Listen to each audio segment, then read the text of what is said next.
This is another example of using the willow. This willow is a windbreak that I planted.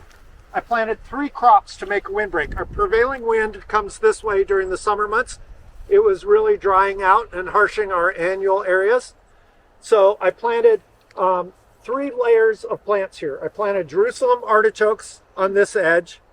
I planted willow, and on that side I planted filbert nut trees. I planted all of those on the same day. In the first year I had a fence of Jerusalem artichokes 10 feet tall that I had my windbreak for me. The willow is the midterm windbreak that will live for, well, it's fast growing, it's got the windbreak up and going. I've pollarded it, which is cutting it at like waist height a couple of times. This is 1-year whips. I need to cut these this year, but these are 1-year whips. These are perfect for basket or furniture making right now. And then it'll keep doing that, but then eventually the filberts will come into size where they can take over that windbreak row, and I'll get rid of the willows almost completely.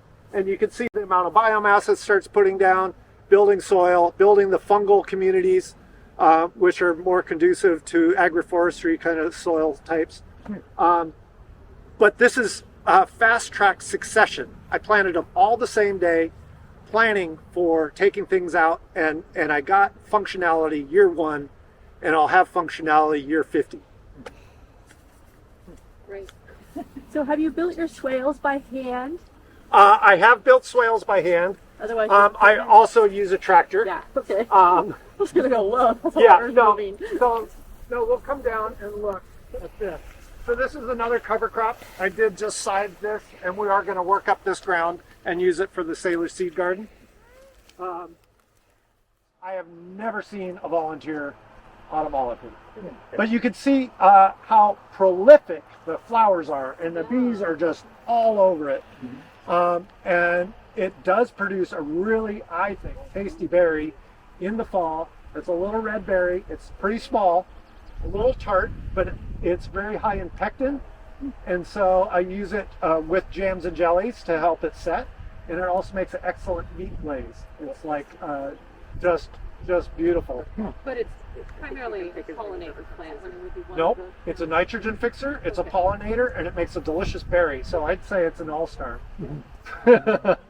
And you can see I chop these back a lot. It grows kind of gangly and weird, but when you chop it back in the fall, when it's dormant, that's when it sheds its roots and gives nitrogen to the surrounding area.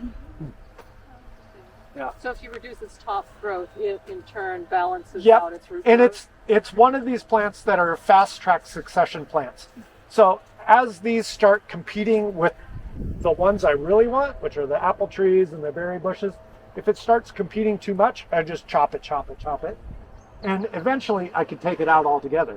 But it's helping everything grow faster and get more established. Everything I plant on the swales with nitrogen fixers like this, they grow 3 times faster than if I just put a tree up in the field. Because it's getting the nutrient load and the water and the nitrogen from the nitrogen fixers, and it's just happening. They just go.